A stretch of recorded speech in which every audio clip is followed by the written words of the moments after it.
Bonjour à tous. A Good Day to Die Hard, ou Die Hard, Belle journée pour mourir, n'est pas un bon film. N'est pas un bon Die Hard. N'est pas bon. Alors, Mr. Fox m'a demandé si on pouvait faire une vidéo ensemble pour parler du film.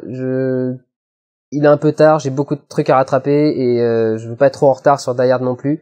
Ça fait un bout de temps qu'il est sorti. Ça fait 2 semaines, mais enfin dans le rythme français, c'est un petit peu, c'est déjà beaucoup. L'histoire, c'est McClane qui s'en va en Russie pour essayer de retrouver son fils, qu'il n'a pas vu depuis des années, avec qui il est en froid. On a eu la fille dans Die Hard 4, maintenant on a le fils dans Die Hard 5. Et quand il arrive en Russie, il tombe donc sur son fils, qui en vérité est employé par la CIA, d'un agent secret, et quand McClane va arriver, il va foutre le bordel dans la mission que son fils avait mis en place depuis des années. Par quoi commencer? Il y a une tentative de mettre un scénario qui est bien moins réussi que dans les 4 opus précédents. Peu importe ce que vous pensez du 4, le scénario était quand même largement supérieur à celui du 5. Si ça peut vous donner une idée. Si déjà vous avez pas aimé le 4, je pense qu'il vaut mieux pas aller voir le 5. Ils essayent de développer une histoire, de mettre une ambiance, mais alors, l'histoire tourne autour du nucléaire, évidemment puisqu'on est en Russie, Tchernobyl, etc. Un expert en nucléaire, qui regarde mes vidéos, m'a envoyé un message en me disant c'est une catastrophe, il n'y a pas un truc sur le nucléaire qui est correct dans le film. Je veux bien le croire. Pour ma part, j'ai pas étudié le nucléaire, je m'avancerai pas là-dedans. Ce que j'ai vu m'avait l'air un peu gros des fois, ne serait-ce que l'espèce de gaz qu'ils arrivent à projeter dans une salle et qui détruit immédiatement toutes les radiations. Je ne suis pas sûr que ça existe. Si ça existait, je pense qu'ils auraient réglé le problème de Tchernobyl depuis longtemps. Mais y a pas que ça qui ne va pas dans le film. Si encore il y avait que le nucléaire. Les personnages sont pas particulièrement attachants. Même pas McClane en fait, même pas John, parce que pas parce qu'il est fatigué, pas parce que c'est le Die Hard de trop ou un truc dans le genre. Je pense surtout qu'ils ont vraiment eu du mal à bien retranscrire le personnage qui avait été développé dans les anciens Die Hard, notamment au niveau des one-liners. Quand on fait répéter, alors j'ai pas compté, mais je crois que c'est 4 ou 5 fois la même réplique à votre personnage principal pendant tout le film, entre deux coups de feu, c'est qu'on a un petit problème d'inspiration. Il y a une règle au cinéma, c'est jamais plus de 3 fois. En général, quand on répète quelque chose plus de 3 fois, ça commence à rater. 2 fois, c'est pas mal. 3 fois, c'est limite mieux. 4-5, ça devient trop et on se lasse très vite. Il a suffi d'une fois de trop. Parce que je me souviens, il y a un moment dans le film, alors, donc la réplique qu'il dit toujours, c'est, mais putain, j'étais venu en vacances. Il l'a sorti les 3 premières fois, aucun problème. Et à un moment, il l'a sorti une fois de trop, et je me souviens d'avoir été dans la salle, il a fait, c'est bon. Et il l'a jamais redit après que j'ai dit, c'est bon. Donc il l'a déjà dit la fois de trop. C'est la fois qui fait que du coup les 3 fois d'avant on s'en fout parce que les 3 fois d'avant on trouvait ça drôle et il a suffi de la 4e pour dire non là c'est lourd. Et du coup les 3 d'avant on s'en fout. La règle des 3. Donc déjà il y a ça. Si vous trouvez que Michael Bay monte comme un épileptique, je pense que vous allez faire une crise vous allez avoir des spasmes pendant la première scène du film. Même moi, qui n'ai jamais trouvé que Michael Bay montait vite, enfin qui trouvait pas qu'il montait trop vite en tout cas, j'ai vraiment eu du mal, limite un début de mal de tête au début du film. Il y a une scène de course-poursuite en bagnole au milieu dans les grandes avenues de la Russie. C'est impossible à suivre. Moi j'y arrivais parce que du coup j'ai un peu d'entraînement sur le montage rapide, mais très franchement, il y a des moments où j'étais quand même paumé. Je comprends pas pourquoi d'ailleurs, avoir vraiment monté aussi rapidement, c'est vraiment trop rapide. alors que manifestement tous leurs plans sont réussis dans la durée. C'est-à-dire que c'est simplement que, un exemple tout simple, il y a une rue un peu étroite, des bagnoles garées sur les deux côtés, une camionnette qui passe au milieu. Le camion passe et écarte toutes les bagnoles qui sont sur les côtés, qui s'éclatent contre le mur. Classique. Déjà vu dans un film d'action. Il y a 3 angles pour couvrir la scène. 3 angles. Et il switch entre les 3 constamment, alors que la rue n'est pas longue. C'est-à-dire qu'on doit avoir même 1 seconde de chaque plan. La même scène dans Terminator 3 par exemple, il y a qu'un seul plan de face avec le camion qui avance, les bagnoles qui vont sur les côtés et on laisse le plan pendant 15 secondes. Ce qui n'est pas trop, ce qui est suffisant et qui rend quand même une action vraiment impressionnante.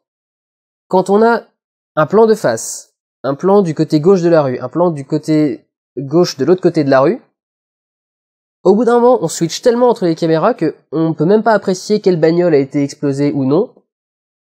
À quel endroit est-ce que le camion est, on switch tout le temps. Le camion arrive, première voiture, gros plan bagnole, ensuite on revient de face, ensuite gros plan sur le truc de l'autre côté, ensuite gros plan de face, ensuite machin de l'autre côté, de face, machin. On a 17 plans pour une scène de 20 secondes. Il y a un moment où il faut arrêter. Soit faut faire un choix, soit faut ralentir un petit peu le rythme, mais on peut pas apprécier l'action quand elle est aussi découpée et aussi compliquée à suivre.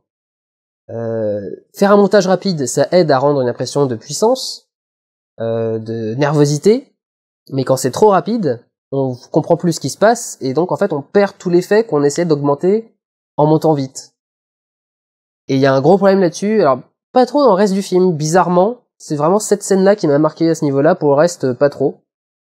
Le film est très inégal, il y a au niveau de la photographie, il y a des plans qui sont bien foutus, une belle lumière, un beau travail, et puis d'un seul coup il y a un plan dégueulasse en plein milieu. Chose qui arrive. Il faudrait que je vérifie, je suis presque sûr que tous les Die Hard jusque-là étaient en cinémascope, en 2.35, et je sais pas pourquoi ils sont d'un seul coup passés au 16/9, ce qui est quand même, enfin, ce qui est pas le meilleur format en ce qui concerne le cinéma d'action. Il est pas marqué le format, je suis quasiment persuadé que c'est du scope. C'est du 2.39. 2.35. 2.35. Donc, tous les films d'ailleurs ont toujours été en 2.35, d'un seul coup ils sont passés en 16/9. Ce qui est pas forcément mauvais pour un film d'action, mais juste je comprends pas trop pourquoi après 4 films qui suivent la même règle, d'un seul coup celui-ci décide d'arrêter. Surtout que généralement on choisit le format en fonction de l'action qu'on va montrer, c'est-à-dire en fonction des décors, en fonction des environnements. Et on essaie de choisir le 16/9 quand on va avoir des trucs plutôt hauts à cadrer, parce que si on cadre des trucs hauts en scope, ça veut dire qu'il faut qu'on ait des très grands angles en cinémascope, et du coup qu'on va avoir pas mal de trucs qui servent à rien sur les côtés de l'image en fait. Servent à rien ou ne servent pas à grand chose. Donc on essaye, quand on filme en scope, d'avoir des trucs plats. Le meilleur exemple, par exemple, c'est The Ghostwriter de Roman Polanski. Le film est en scope, donc la maison dans laquelle se déroule l'action est sur 2 étages maxi. Rez-de-chaussée, premier étage. Voire maison en rez-de-chaussée. Alors, faites attention, vous verrez, dans les films en scope, généralement les maisons sont en très peu d'étages. À moins que ce soit un film d'action, et là c'est pour avoir des grands plans assez impressionnants, genre Superman par exemple. Donc pourquoi passer en 16/9 dans ce film-là? Pas de raison particulière, parce que franchement, quand on voit le film, ça aurait aussi bien pu être en scope et on aurait tout aussi bien cadré le reste. Donc je vous rends pas trop. Et puis alors, pour finir, ça se passe en Russie. Je vous préviens tout de suite. De toute façon, le cerveau il va quand même pas très évoluer. Pas un seul Russe de ce film n'est honnête. Tous les Russes de ce film sont des fils de pute qui vont vous niquer par derrière à la première occasion. Je dis bien tous. Parce que quand vous allez voir la mission qu'a le mec a réalisée, vous comprendrez tout de suite pourquoi j'insiste là-dessus. Tous sont des pourris. Donc dans le côté manichéen des Américains qui sont super gentils, super puissants, et les Russes qui sont tous des fils de pute, ce qui en plus n'est quand même pas vraiment une vision moderne de la relation Amérique-États-Unis, qui est quand même légèrement améliorée depuis le temps. Il y a eu pas mal de films américains à se passer en Russie dernièrement. Enfin, j'en ai déjà deux en tête, c'est les Chroniques de Tchernobyl et puis The Darkest Hour, qui se passaient tous les deux là-bas. Et où voilà, la Russie était un pays comme n'importe quel autre, juste avec des décors particulièrement somptueux, avec voilà, qui permettent une photographie assez sympa. Et les Chroniques de Tchernobyl d'ailleurs étaient pas trop mal filmées, mais c'était pas un grand film. La fin était très décevante, mais c'était pas trop mal filmé. C'était intéressant à voir en tout cas. Là vraiment, on avait l'impression d'être retourné dans les années 80. Alors c'est sans doute parce que Die Hard est quand même le gros représentant des années 80, fin des années 90. John McClane, c'est un des exemples du héros reaganien, comme l'était Rambo ou Rocky. C'est-à-dire le héros qui représente les valeurs belliqueuses quand même de l'Amérique. C'est le mec qui va foutre les mains dans le cambouis, c'est le mec qui croit au rêve américain, c'est le mec qui va dans le combat, etc. Même s'il est de plus en plus désillusionné dans les films. Enfin, dans le troisième en tout cas, il était bien désillusionné. Mais dans le 1, 2 et 4, il était quand même plutôt pro-Amérique, et puis l'Amérique est un beau pays, il faut qu'on sauve l'Amérique. Ça revient aussi dans celui-là, mais alors vraiment porté à un point où vraiment on a l'impression que le mec il est resté à l'époque de la guerre froide, il est pas au courant que les choses ont un peu évolué. Même s'il faut pas avoir une vision trop idéalisée des relations entre les États-Unis et la Russie, on en est quand même plus à la guerre froide. Ils se menacent plus avec des missiles autour du Cuba, quoi. Donc ça fait vraiment assez daté comme représentation du pays, et c'est enfin voilà un peu particulier. Et de façon générale, le film est vraiment assez indigeste et pas très agréable à regarder. L'action est pas particulièrement innovante, pas de moments particulièrement drôles. Il y a quand même des répliques drôles de Willis, mais le personnage est quand même assez sous-exploité, et on n'est pas, il n'y a pas ce sentiment d'attachement au héros qu'on avait dans les anciens films, qui était quand même beaucoup plus intéressant. Donc c'est sans doute le Die Hard de trop. En ce qui me concerne, j'avais beaucoup aimé le 4, et voilà, c'est peut-être mieux fait de s'arrêter là, ou en tout cas d'en faire un différent, parce que là celui-là est vraiment pas terrible. Voilà, je pense que j'ai pas grand chose à dire de plus. C'est toujours un meilleur film que Amour de Haneke, mais c'est quand même pas ça. Prenez soin de vous, allez voir des films. Ciao!